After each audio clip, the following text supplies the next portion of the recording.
I've had so many mixed feelings about doing this video, but I do know that if you're pregnant and you are alone, you're going to need it. Please understand that you're not the first and you're not going to be the last. And at the end of this road, you are going to experience love and joy beyond your wildest imagination. When you come across this video and you have any experience to share, please leave it in the comment section. I hope that anybody who needs this video and come across it will not only share in my experience but in yours as well. Dear mama, do not panic. You're going to be just fine. I know because I have done it twice. And hopefully every tip that I'm going to share with you now will help you on this journey. I can imagine three reasons why a woman will go through pregnancy and childbirth alone. However, I know that it is not limited to these three. So if any situation comes to your mind or you know any situation that I have not mentioned, please list it in the comment section. The first will be the old story where a man doesn't feel responsible for a pregnancy and then jets the woman and leaves the woman alone. The second will be the married single woman. Yes, there are women like that. They are married, they are in their homes, but they are very alone. They go through childbirth, they go through raising children by themselves. I call them the married single women. They are married, but they are very much single. I think they will need every part of this video, maybe except the ride to the hospital and back. And of course, the third will be what I experienced myself, which is due to travel. If maybe you travel or your husband or your partner is not around because they have traveled and you have to go through pregnancy and childbirth alone. The very reason for this video is that I'm hoping that by sharing my tips, you will be enabled and equipped enough to not slip into postpartum depression after your baby arrives, because it can so easily happen. The second reason is that you are not stressed. If you follow the tips that I'm going to give you, I'm hoping that this journey will not be so stressful for you, especially if you plan on breastfeeding, because that can very much discourage breast milk. And third and lastly, and most importantly, that you enjoy the journey, because it is truly a very beautiful journey. For the purposes of this video, I'm going to look at three segments. One will be a few weeks leading up to delivery. The second will be labor and delivery, and the third will be weeks after delivery. Let's look at things you need to do a few weeks leading up to delivery. The first will be to plan your ride. Although this is the last thing you're going to need before delivery, it is important you plan it very early. You might not have someone who is readily available to pick you up, so it is important that you make these arrangements in advance. It might be family, it might be friend, but please make sure it is someone who will leave everything at a moment's notice to attend to you. The moment they see your call, they are going to drop everything and come to you. You want to make sure that it is someone who never misses your call, or even the moment they miss your call, they are returning it right back. It does not matter the time you call them, they will answer and they will come and pick you. Make sure it is someone who cares enough not to just want to drop you at the hospital gate, but someone who actually check you in, make sure you're comfortable and admitted, and make sure you have everything that you need. And hopefully it will even be someone who will say a prayer with you before they leave. It is important you let them understand that they are your only option. You rather have one person you know you can rely on than multiple people you're not sure may or may not show up. It is important you let that person know they are your only choice. You do not have any alternatives.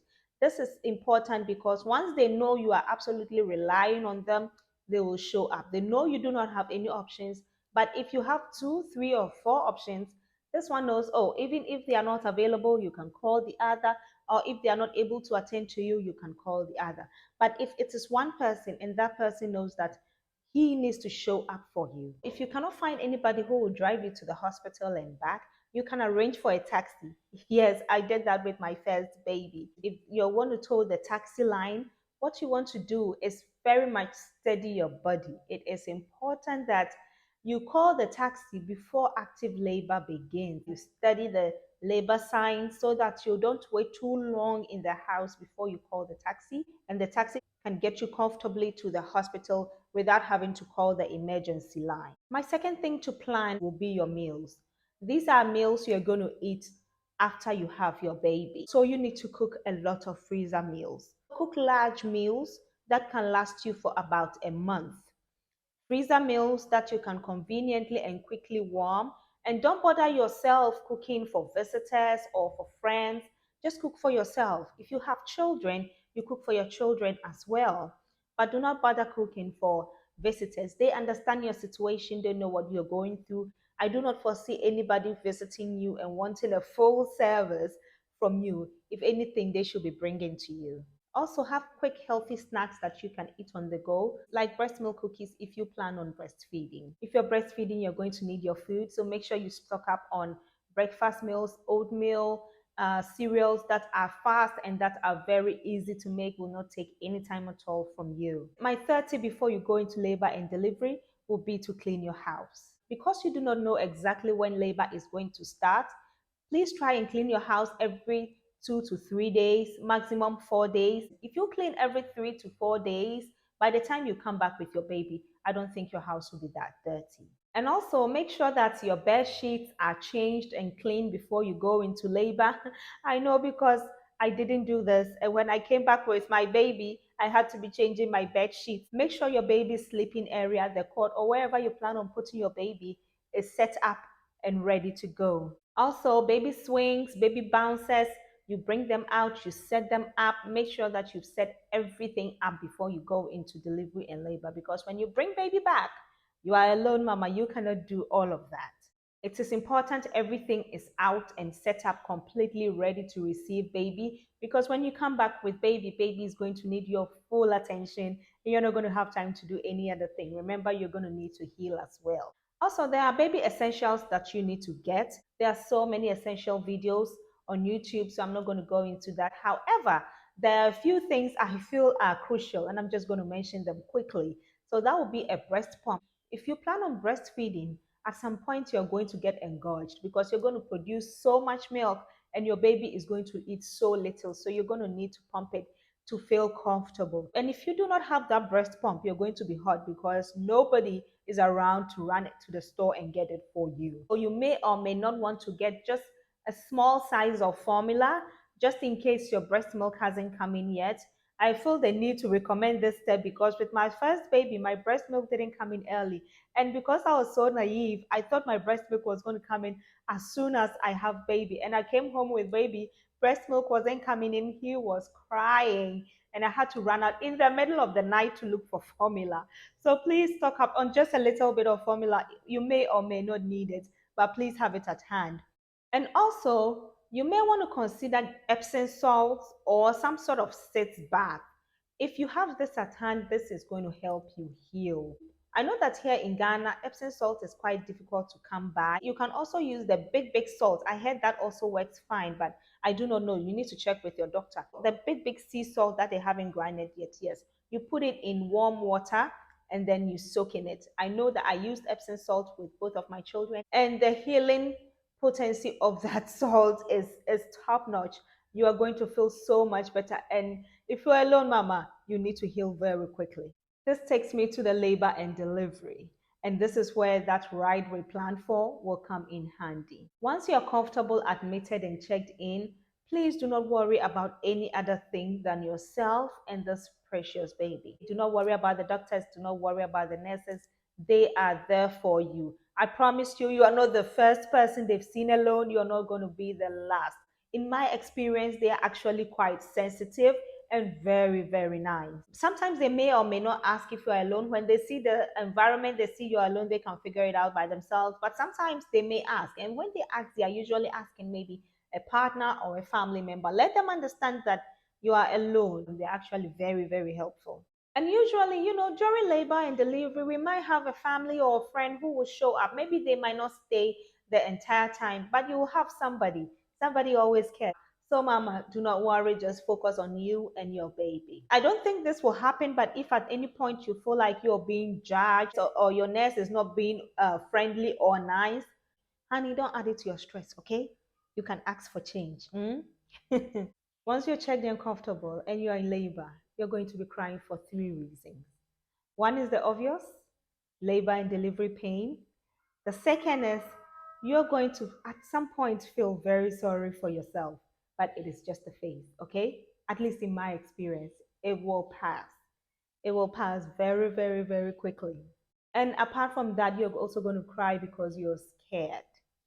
And it is okay to be scared. I was scared for one reason. I was scared because I did not want my delivery plan to change. I was going to have a normal delivery, what we call it the vaginal delivery. And I knew that with that delivery, you heal faster.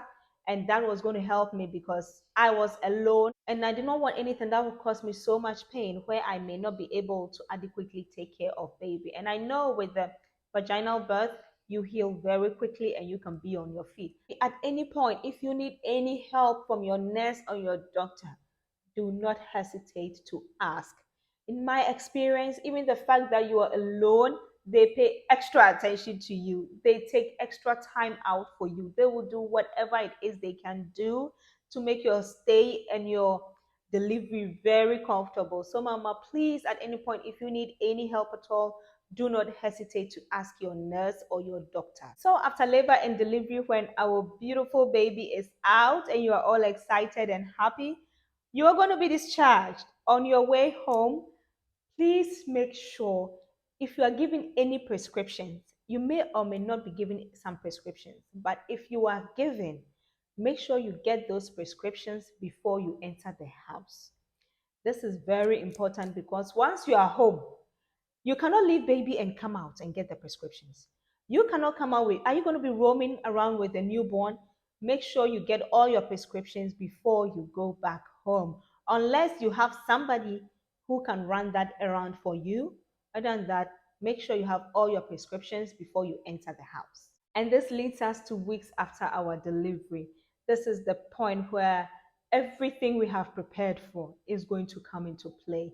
This is the part where you are either going to enjoy baby or you are not going to. And I'm really hoping that these steps that I have learned along the road will help you in enjoying every aspect of it. My first and most important point to you, Mama, is not to have any yardstick against which you measure yourself. You see these mothers on social media who have very clean houses, whose babies almost never cry. They are not you, okay? You are a reality. So please do not measure yourself against any yardstick, thinking that you have to be a certain kind of way or this has to happen before you feel whole. No, honey. Go with your pace and go with your timing. Do not also have any time stamps at which you want to do this or you want to do that. Do not wake up in the morning and think, oh, at 8 a.m. I'm going to do that. At 10 a.m. I'm going to do that. You're just going to drive yourself crazy. Do not put timestamps. You just had a baby. It is you and baby. Take a day at a time. Take a minute at a time. Take an hour at a time. Just go with you and baby's flow, one step at a time, one thing at a time, one day at a time. And mama, do not be obsessed with taking showers, okay? I promise you, you are not dirty. I know mothers who have gone the whole day and sometimes even more without taking a shower. That is fine. You are not dirty. Anytime I had my babies, I didn't bother taking 2 showers a day. If I could sleep in one, I was absolutely fine. So long as you can try and find 15, 20 minutes to do that sit bath I was talking about, that is absolutely fine. You need to do that in order to heal quickly. So if you can find time to just slip that in, mama, you are absolutely doing fine. Don't be obsessed with showers, okay? And remember, if baby is not sick, baby is well fed, baby's diaper is changed, you are doing great. You are doing wonderful. That is all you need to do. Okay, don't go obsessing about things that do not matter. You're just going to run yourself down. And remember to eat and put baby to breast if you're breastfeeding. Also, I realized that one mistake that I made when I had my first baby was I never put him down. I didn't know what I was thinking, but I was constantly carrying baby, and that made me tired. If baby is not fussy, if baby is well fed, lay baby down. When it comes to laundry, you're going to have a lot of it to do. I am from Ghana and we do a lot of hand washing here. So please do not pal, okay? If you're not machine washing, please do not pal, okay? You're just going to stress yourself. So what I do is after baby has gone to bed in the evening, I just soak whatever needs to be washed. And in the morning or when I'm taking my next shower, I wash it whilst I'm in the shower. If you're washing constantly, almost every day you're taking a shower, it's just going to be a few things and they're not going to pile. So, mama, do not pile laundry, okay? Do not pile it. My next tip also will be to breastfeed. Now, by all means, if you have to formula feed, that is fine. I say this not even for the feeding aspect or the food aspect of it, but to help you calm baby. When baby is going through growth spurts and you are alone with the baby, it is extremely difficult. And I find that one of the things that can calm baby is when they are sucking on the breast. They are almost impossible to calm. They will cry and cry and cry and almost never sleep. And if you are having to care for that baby around the clock, you are going to be very, very tired. I know because with my first baby, for reasons for another video, I wasn't able to breastfeed. And so he was on formula. And it was extremely difficult for me when he was going through these growth spurts. But with my second baby, I was able to breastfeed. And so I realized the moments we we're going through that, she was crying and crying. When the breast was in her mouth, she would be quiet and just, you know, suck on the breast. Even if it's not for the food, it's just to calm baby. If you're breastfeeding at this particular point, saves you a lot because when the baby is latched on the breast, it calms them automatically. And that was the big difference for me between my first experience and then my second experience. When my second baby was going through these growth spurts, I could just put her to breast and she could calm down. Whereas for my first child, I had to literally parade the whole house with him up and down, up and down, just to put him to bed. And when baby is going through growth spurts, or they are fussy, they are cranky, they are crying all the time, ask for help. Okay? Your neighbors, your friends, somebody sees you, somebody realizes what is going on. Do not feel bad to ask for help. People usually want to help more than we know. So please ask for help from your neighbors, your friends, your sisters. Somebody is willing to help, okay? Please ask for help. And do not cut yourself from the world. Talk to friends, laugh, check on what's going on social media, but know when to log off and rest because you'll need your strength for you and baby. And when you have a little time when baby is sleeping, prioritize sleep over all. This is where I'll love you and leave you. Please subscribe if you've had any value in this video at all. I'll see you in the next one. Bye.